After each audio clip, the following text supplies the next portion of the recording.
할렐루야. 12월 15일 오늘도 주님의 은혜가 여러분에게 함께하기를 축원합니다. 히브리서 5장입니다.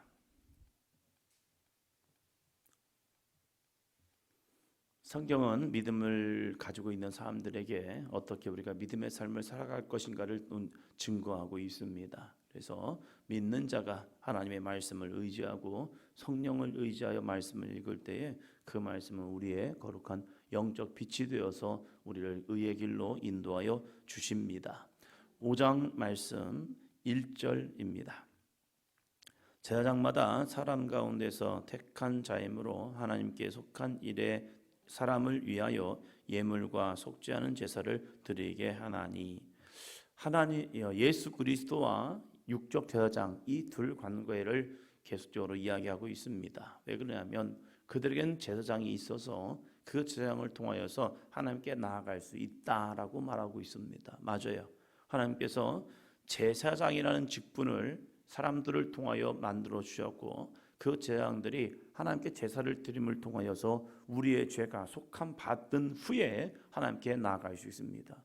죄인이 하나님께 나아가는 순간 죽음입니다.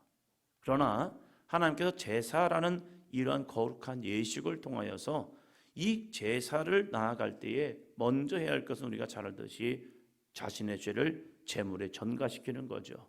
전가시키고 그리고 우리가 이제 그 죄의 용서함을 가지고 하나님 앞에 나아가는 겁니다. 그래야 우리가 하나님을 만날 수 있다는 거예요. 요즘 우리들의 표현으로 하면 회개하여 구원을 이루는 역사예요. 주 예수 그리스도의 이름으로 회개한 후에 주님을 만날 수 있는 거지 우리가 죄를 가지고 주님 앞에 나아갈 수 있는 건 아니라는 사실이에요. 이걸 다시 한번 좀 편하게 얘기하면 죄인은 교회에 올 수 있느냐 없느냐 이 부분이요. 죄인은 교회에 올 수 있지만 그 죄를 회개할 때에 예수 그리스도를 만날 수 있다는 겁니다. 그래서 세례 요한이 우리에게 선포할 때에 회개하라 천국이 가까이 왔느니라. 회개를 하여야 천국 하나님의 나라가 나의 삶에 찾아오고 계시다는 사실이에요. 그래서 회개의 역사는 교회에서 정말로 중요합니다. 날마다 우리가 하나님 앞에 회개할 이유는 하나님과 함께 동행하는 믿음의 삶을 살기 위한 우리에게 주신 은혜의 방편이라는 거죠. 그래서 우리가 제사장마다 사람 가운데서 택한 자라는 사실입니다. 그래서 하나님께 속한 일에 사람을 위하여 예물과 속죄하는 제사를 드리게 하였다. 이건 하나님의 은혜입니다. 그러면 예수님은 누구시냐 이거예요. 이 히브리서에서 가장 많이 중점적으로 하고 있는 것은 예수님은 누구시느냐 이 부분을 우리에게 전하고 있습니다. 그 예수님은요 정말 우리들을 의의 길로 믿음의 길로 하나님의 나라로 인도하는 거룩한 의의 제사장인 줄로 믿습니다. 그분을 이야기하면서 이제 멜기세덱이라는 이 아브라함 시대의 제사장을 우리에게 말하고 있습니다. 멜기세덱은 한순간 있다가 그냥 없어집니다. 언제 어떻게 우리에게 나타나는지 모릅니다. 그러나 이 아브라함이 승전을 하고 돌아올 때에 이 멜기세덱에게 제물을 드림을 통하여서 이가 11조라는 거룩한 영적 의식을 감행하였고 그 11조 사건을 통하여서 믿음의 사람들은 이제 우리는 하나님께서 주신 것을 내가 한 것이 아니라 하나님께 영광을 돌리며 믿음으로 나아간다라고 말씀하고 있습니다. 그런데 귀한 은혜를 받은 우리들이 다시 믿음에 넘어짐이 있다는 사실이에요. 지금 히브리서는 그 부분을 이야기하고 있는 겁니다. 예수님께 나왔던 하나님의 거룩한 백성들, 예수님을 주로 고백하고 정말로 내가 주님 없이는 살 수 없습니다 라고 살았던 그들이 믿음을 잃어버리는 사건들, 이 사건을 통하여서 우리가 믿음에 변절을 하지 말고 온전한 믿음 가지고 살아가자라고 말하고 있습니다. 그래서 14절은 이렇게 말합니다. 13절, 14절은 이렇게 말합니다. 이는 젖을 먹는 자마다 어린 아이니 의의 말씀을 경험하지 못한 자요 단단한 음식은 장성한 자의 것이니 그들은 지각을 사용하므로 연단을 받아 선악을 분별하는 자들이니라. 아멘. 젖을 먹는 자, 어린 아이지요. 영적으로도 어린 아이가 있다는 겁니다. 그래서 어린 아이는요, 의의 말씀을 경험하지 못한 자라는 겁니다. 의의 말씀, 거룩의 말씀. 그래서 무엇이 참이고 무엇이 거짓인가를 알지 못함을 통해서 늘 내 신앙을 누군가 돌봐줘야 해요. 연약하고 부족하다 보니까 하나님의 귀한 이 강한 말씀을 받으면요, 늘 부딪혀요. 자기를 비추는 말씀을 들으면요, 그것이 자기 안에 부딪힘이 되어서 그 안에서 속아지를 해요. 그래서 늘 옆에 사람들이 아니야, 괜찮아, 그럴 수 있지, 이럴 수도 있지 하면서 합니다. 자기를 누군가 세워주지 아니하면요, 늘 고민해요. 이 히브리 기독교인들, 그리스도인들도 이 율법의 문제 속에서 신앙의 어린아이 수준이 되어버린 거예요. 자기가 알고 있는 지식이 자신의 삶을 어린아이로 만들어버린 거예요. 그럴 때에 이 저자는 단단한 음식은 장성한 자의 것이니 그들은 지각을 사용함으로 연단을 받아 선악을 분별하는 자들이니라. 여기서 연단을 받아 선악을 분별하는 자들이니라. 연단이라는 것은요, 우리의 신앙을 되돌아볼 수 있는 거룩한 영적 거울이 됩니다. 내가 연단을 받을 때에 믿음을 지켜내느냐? 그 사람은요, 믿음의 장성한 분량에 이른 자들입니다. 그러나 연단을 이기지 못하고 넘어지고 쓰러지고 원망하고 불평하는 자들은요, 내 영적 수준이 이거밖에 되지 않는 거예요. 좋을 때는 누구나 다 잘할 수 있습니다. 그러나 문제가 발생했을 때 그 문제를 감정적으로 반응하는 것이 아니라 그 문제를 믿음으로 반응해 내는 거예요. 이거 쉽지 않습니다. 왜요? 사람은 감정의 동물이기 때문에 그래요. 그러나 그 감정을 잃은 것은요, 믿음의 힘입니다. 말씀의 힘입니다. 그래서 말씀 의지하여 내 감정, 내 상황, 내 형편 내려놓고 자신을 쳐서 복종하는 자, 그 사람이 누구입니까? 바로 믿음의 장성한 자라는 사실입니다. 이 사도행전 교회가 여러분에게 말씀을 계속적으로 가르치는 이유는 그겁니다. 믿음의 장성한 분량에 이르도록요.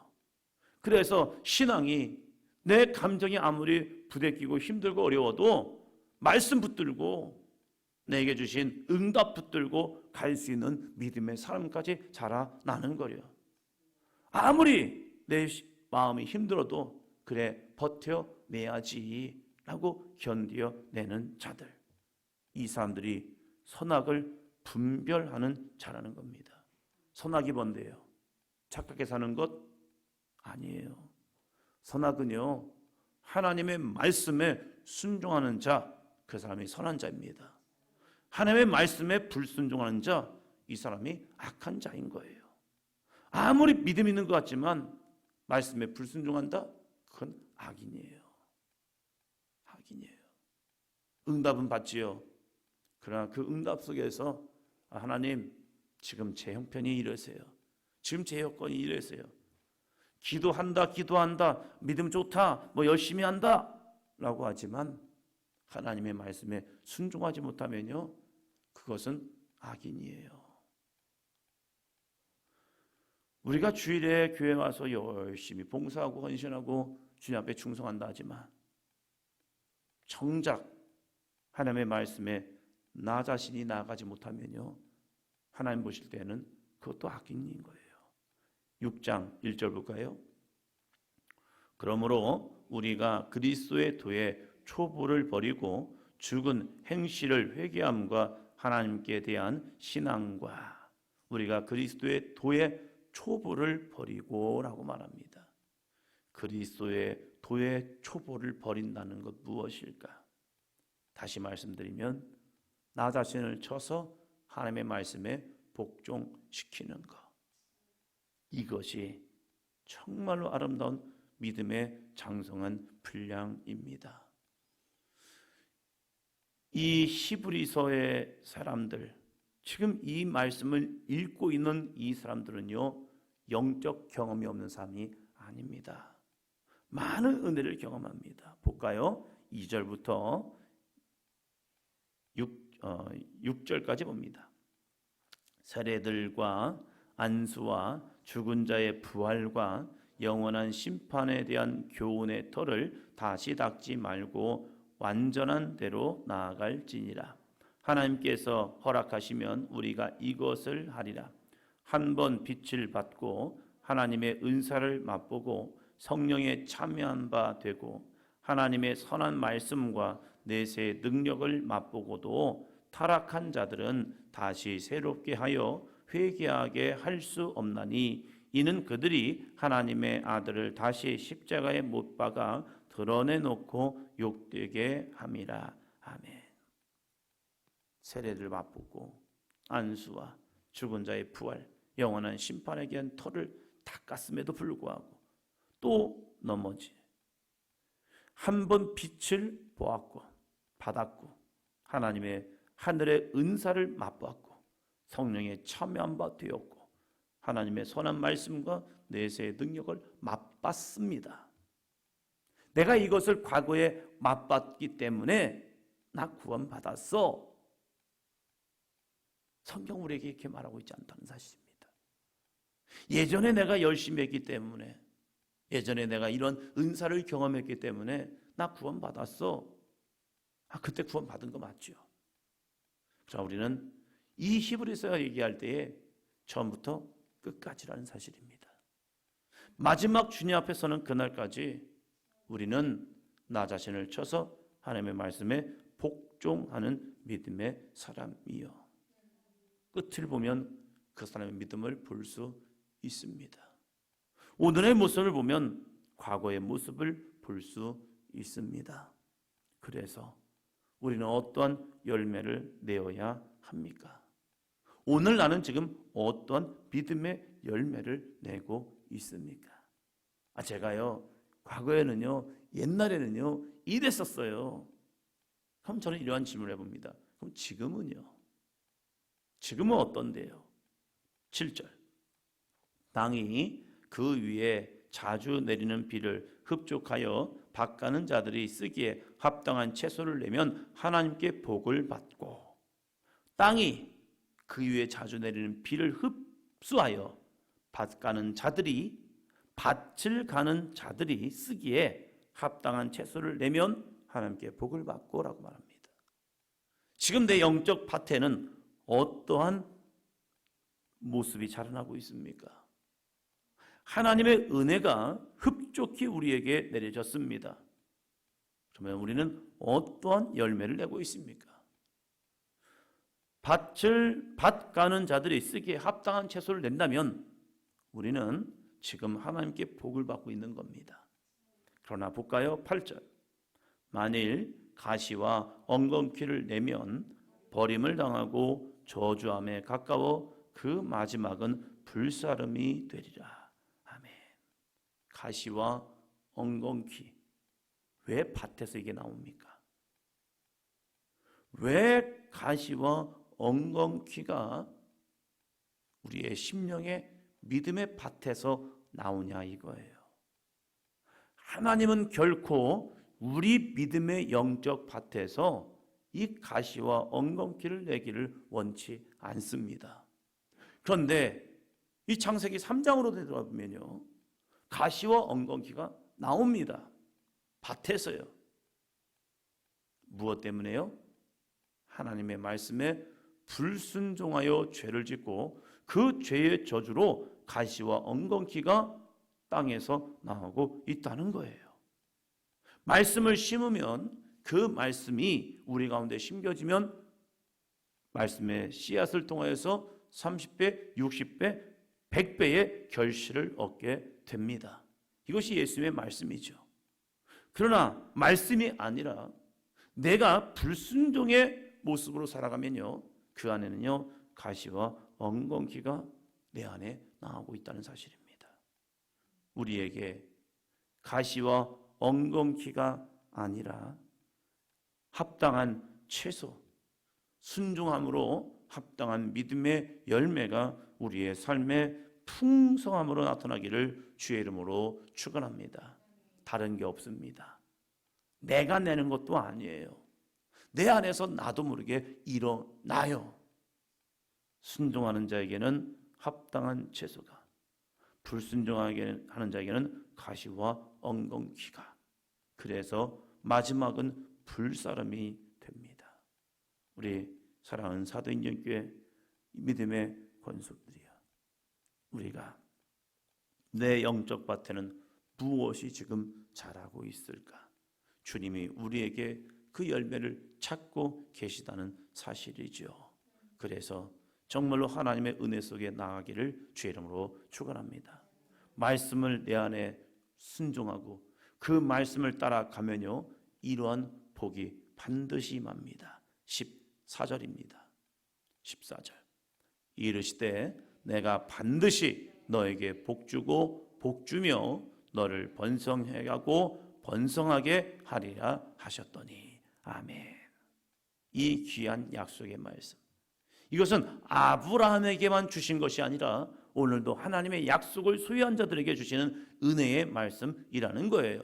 그래서 우리는 아브라함을 우리의 믿음의 조상이다라고 고백하는 거죠. 그 조상의 계보를 이을 때에 그 언약은 오늘도 나의 삶을 통하여 이루어지고 있습니다. 그 약속이 이루어지기 위해서 우리가 해야 할 것은 무엇이냐? 거룩한 순종을 해야 하는데 그 순종은 언제까지요? 15절입니다. 그가 이같이 오래 참아 약속을 받았느니라. 할렐루야. 어떻게 해요? 오래 참아. 할렐루야. 참고 인내하는, 어떠한 시련과 여건이 온다 할지라도 이같이 오래 참아 약속을 받았느니라. 힘들어도 어려워도 때로는 포기하고 싶어도 오래 참아 약속을 지킬 수 있는, 약속을 이룰 수 있는, 약속이 이루어질 수 있는, 그래서 여러분의 삶에 반드시 너에게 복주고 복주며 너를 번성하게 하고 번성하게 하리라. 이 귀한 은혜가 오늘 우리들의 삶에 있기를 주의 이름으로 축원합니다. 기도합니다.